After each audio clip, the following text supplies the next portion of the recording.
This is the Jackson Neill Sports Podcast.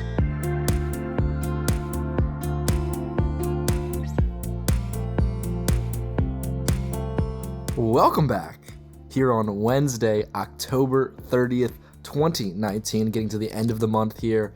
Today, I have Chris Hummer of 24/7 Sports on to talk about the Big 12 Conference in college football. A lot of stuff going on in the conference, so I thought I'd bring him on to talk about that.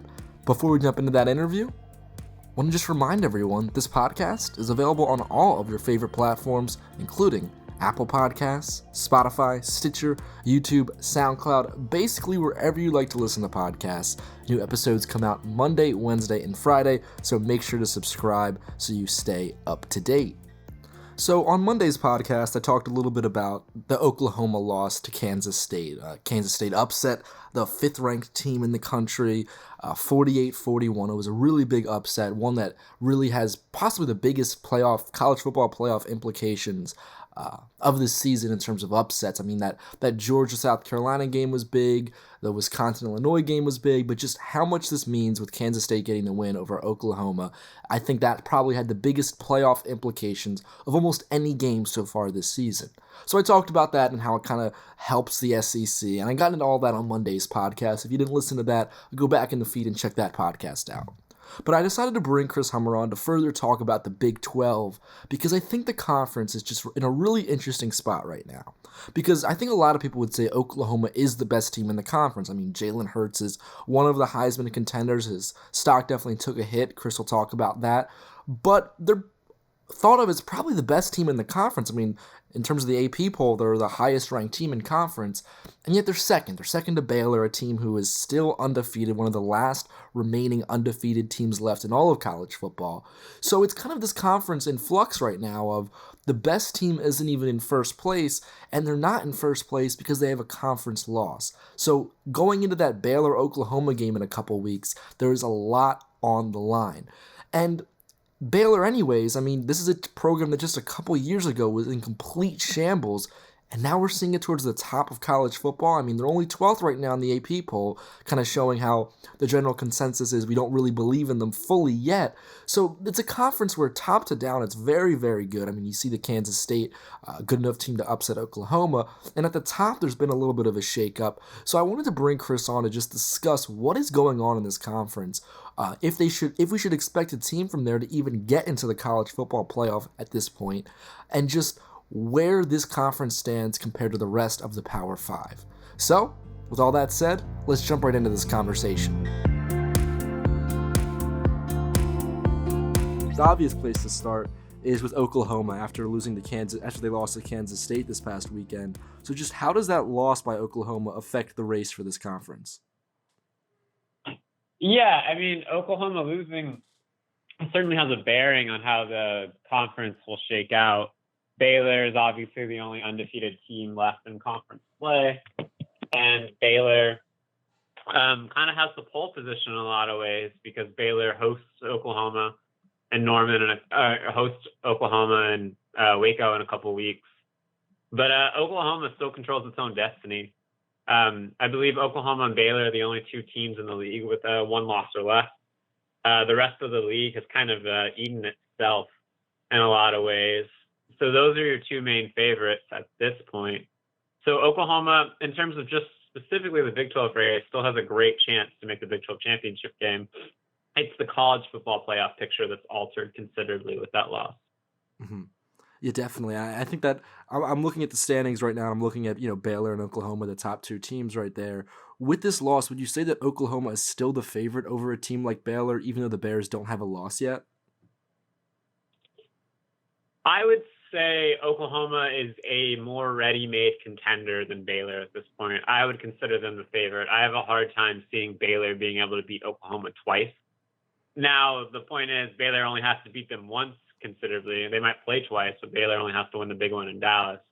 But given kind of the firepower and the tools Oklahoma has kind of at its disposal, and not only that, Oklahoma is the 4-time Big 12 champions for a reason. Like, they are experienced in winning those games.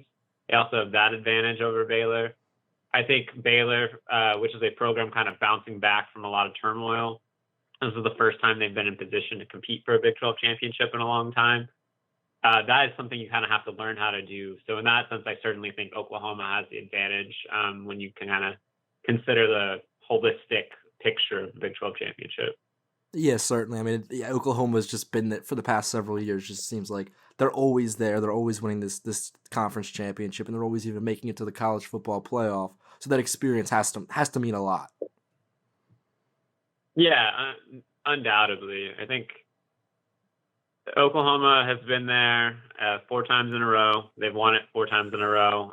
Lincoln Riley is very used to standing on top of the podium with confetti falling and holding up a number 1 sign or a horns down sign, whatever that team kind of deems appropriate at the time. And he's done it with a multitude of quarterbacks. He's done it with a multitude of defensive players. He's done it with a multitude of kind of opponents. He's beat Texas. He's beat TCU since the Big 12 championship game kind of came back into existence. So I think it's just a program that's like very prepared and very used to the grind that is required to kind of get there and win that championship every year. And not only that, Oklahoma usually loses a game during the regular season. They've never gone to the Big 12 championship game undefeated, at least overall, during this run. The last 2 seasons, they've had a loss heading into the college football playoff, stemming from Big 12 play. So I don't necessarily think in any way this derails Oklahoma's opportunity to win the Big 12 championship. Mm-hmm. Yeah, I mean, as I look at the standings, they're right there, right at second place, right behind Baylor. So they're definitely still in the running. You mentioned the quarterbacks there for Oklahoma. I mean, there's this list of multiple Heisman winners, number 1 overall picks, and right now it's Jalen Hurts. How do you think this past game affects his Heisman chances? Because he's been considered one of the leaders in the Heisman conversation throughout this season. I would say Jalen is no longer considered a top tier Heisman candidate. I think that distinction belongs to Joe Burrow, Tua Tagovailoa, and potentially Chase Young at this point, the defensive end from Ohio State. But I think Jalen certainly has an opportunity to get back in that mix. His numbers, if you look at them, are on pace, if not better, than Baker Mayfield and Kyler Murray during their Heisman season. I think there's just 2 things that hurts Jalen and kind of the Heisman run. One, his team has a loss. Like, it certainly helps when you're in contention. And Oklahoma's not out of contention necessarily, but some of the luster has kind of been removed from Jalen. And secondly, I think there's going to be, and I think we'll see it, there's going to be a little bit of Oklahoma, not necessarily biased, but I think people don't like to vote for the same person over and over again. And obviously Jalen is a different person than Baker Mayfield and Kyler Murray, but there's going to be people pointing out that this is just because of the system. Like, Jalen's only doing what other people did before him. And I think people tend to try to find a way to vote for a different candidate in those cases. And I think that works against Jalen. And I didn't mention this earlier. I guess there is a third one. Jalen doesn't have as many showcase games as some of the other guys. Like, Joe Burrow's he's traveling to Alabama in 2 weeks. That's as big of a stage as you can get. Justin Fields and Chase Young from Ohio State, they still have games ahead against Penn State, Michigan, and then potentially Wisconsin again in the Big Ten championship game. Those are showcase opportunities. Tua has a game against LSU. Tua has a game against Auburn. Tua has an SEC championship game. Jalen's biggest game left on the schedule are probably he's got Oklahoma State, Bedlam, which is a big game, and he's got Baylor. I have Oklahoma State and Baylor are really good programs. I think they can contend with a lot of programs actually, but they just don't have the cachet that some of the other opponents that I mentioned have, even if Baylor's undefeated. So in that way, I do think Jalen's a little behind the 8 ball in terms of the ability to kind of contend for that trophy. Mm-hmm. Yeah, I think you're right. That Oklahoma fatigue when it comes to the quarterbacks coming out of there, it's almost like we're getting almost tired of seeing a different name or like the same Oklahoma QB winning this Heisman every single year. So I definitely think that fatigue could play a part in that. I want to touch on Baylor because you mentioned how it's the program that has been in turmoil in recent years. I mean, just a couple of years ago, they were barely winning any games during a season, and now they're 7-0, and they're in first place in the Big 12 conference. How do you think Matt Rule has been able to turn this program around so quickly? What has been the keys for him to be able to have this great season just a couple years after this program was really in shambles? Yeah, I think he inherited the toughest job in college football when he took it over in 2017. I know Jim Grobe went 7-6 in kind of that transition season between Art Briles and Matt Rule, but that team still had a lot of talent left over for the teams that won 10 plus games 3 years in a row. So Matt Rule kind of started from scratch. He lost almost the entirety of the 2016 class and the 2017 class. Matt Rule came to Baylor and he had one total commitment in December of 2016. That's where he was from a recruiting perspective. That's almost a death sentence, but he put together what's turned out to be a pretty strong 2017 class. He's recruited well. I think that's a big aspect of things. Matt Rule made some pretty important hires in the state of Texas, hiring a guy like Joey McGuire from Cedar Hill High School. For those of whom that are not in Texas, Cedar Hill is a powerhouse in the state, and Joey McGuire is one of the most respected head coaches in the state. He kind of brought in a couple of Texas high school football coaches to the staff to ease relations and his entrance into the state. Rule had no previous ties, being from the Northeast. And then third, well, I think there's a couple other things. Third, he has long been a person who develops talent at an elite level. If you look at the way he coached at Temple and the production he got at Temple out of recruits who aren't exactly highly touted, you'd be pretty amazed. He had more draft picks during his time at Temple than Texas did during the same period. He was there. So that kind of just shows you what he did. And Matt Rule is kind of a guy who recruits in a unique way. I wrote about this earlier this year. Matt Rule is extremely athletic, testing number focused. That staff values testing numbers and athletic traits more than almost anything. There are times when they offer players based solely on their testing numbers. They kind of have the philosophy that if you do not have certain measurables for the certain positions they're looking for, we can't take you. They want elite athletes, and they want clay that they can mold. They're so belief heavy in their ability to develop players that they'll take somebody who's not as far along over a more complete product if that person has a higher ceiling. And what you're seeing right now is a really athletic football team with big frames, guys that you'll see play in the NFL sooner rather than later, competing at a really high level. And I think that's just a big credit to Matt Rule and his staff. And there's a reason why NFL teams have tried to knock on Matt Rule's door the last 2 years. He's a legitimate elite coach. Mm-hmm.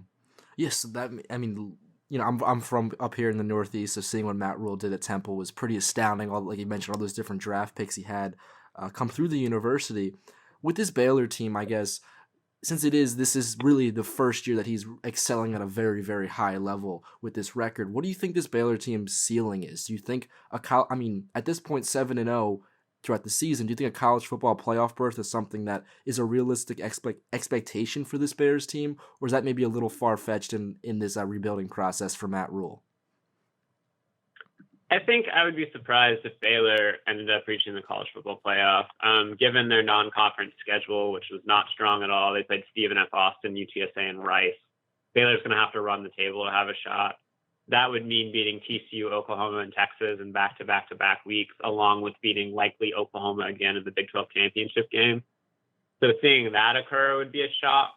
But I think Baylor is good enough to reach the Big 12 championship game. You need to go 4-1 the rest of the way, potentially 3-2 to get there. And once you're there, you can win a Big 12 championship game. It's one game. I think Baylor is as well coached as anybody in the country. I don't think they have the horses necessarily at this point to contend with Oklahoma man-to-man, but you never know in a one-game setting. I don't think they're a college football playoff team at this point, but that's no disrespect to the program. They're in year 3 of a rebuild, essentially, and they're way ahead of schedule. So I would say a Big 12 championship game is the ceiling for now.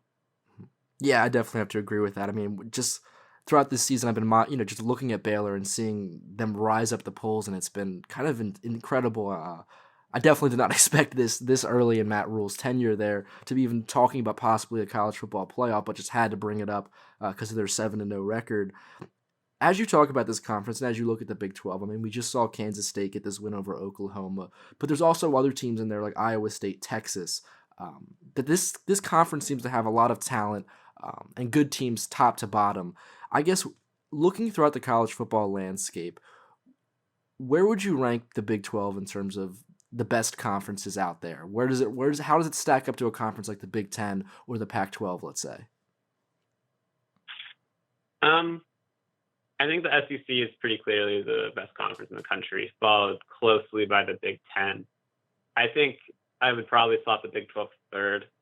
I think the Big 12 has something the Pac-12 doesn't, which is an elite upper crust, namely Oklahoma, the team that you can kind of submit to the college football playoff every year, at least the picture, and they look like they belong.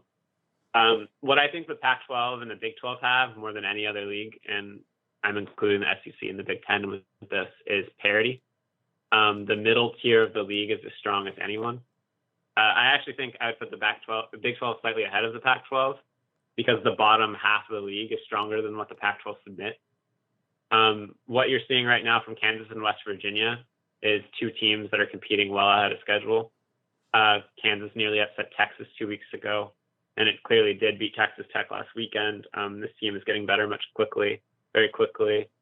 And there's a legitimate possibility that probably a likelihood that 70% of Big 12 teams reach a bowl game.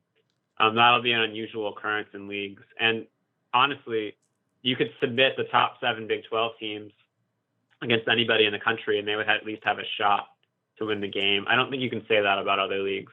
The Big 10, you've got Rutgers and Maryland, teams that are really struggling. Even we saw Illinois upset Wisconsin 2 weeks ago, but that's not a program you'd submit as a powerhouse by any means.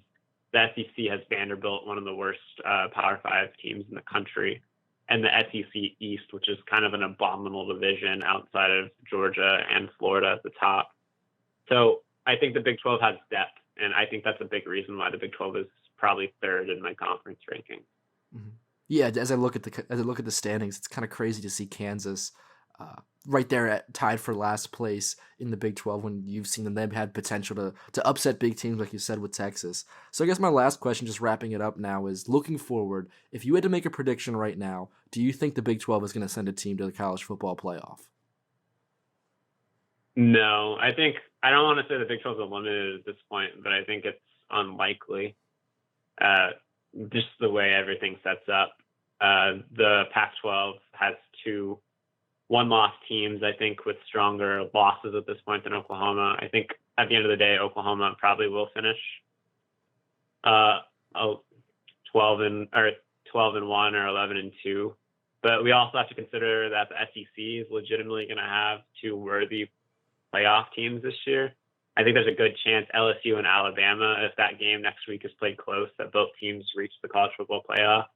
I actually think that's more of a likelihood than a Pac-12 team getting in or a Big 12 team getting in at this point. So I would expect the the Big 12 to be sitting at home this year. But Oklahoma's always got a chance. They've been there 3 of the last 4 years, and it's a little too early to count them out. Yeah, definitely. Well, that's all my questions. Thank you so much for coming on the podcast, man. Yeah, of course, Jackson. Anytime, man. Again, just a big thank you to Chris for coming on to the pod. Remember, go down into the show notes. There I'll have links so you can check his stuff out on Twitter as well as on 24/7 Sports, so you can make sure to stay up to date on everything he's writing about. He's one of my favorite college football writers to read, so I highly, highly recommend you go read his stuff. And with that, that'll wrap it up for this episode of the Jackson Neill Sports Podcast. Thank you so much for tuning in. Remember, subscribe to the podcast on your favorite platforms because there's new episodes every Monday, Wednesday, and Friday, and I'm going to be keeping it up with these guests because I definitely want to bring on more guests. Now we're at the college football season, with the NBA getting started, there's a lot of sports happening right now. For more episodes, go down into the show notes and visit the link to jacksonneillpodcast.com. That's the place where I publish archives of this podcast as well as my music discussion podcast and my interview series, Anything Goes with Jackson Neill. If you're a really big fan of the show, maybe consider becoming a subscriber over on Patreon. There, for just a couple dollars a month or even $1 a month, you get access to cool bonus content from all 3 of my podcasts, including bonus questions, from my Anything Goes interviews, as well as bonus segments here from this sports podcast. I do these podcasts myself, write, record, produce, do everything for these myself as a full-time college student, so any little bit of support helps me just spend more time making these cool episodes. If you want to stay up to date with everything I'm doing, you can follow me on Instagram and Twitter at JacksonNeill20. Today's music is by Analog by Nature with their song CDK Sunday. Thanks again for listening. I'll see you all next time.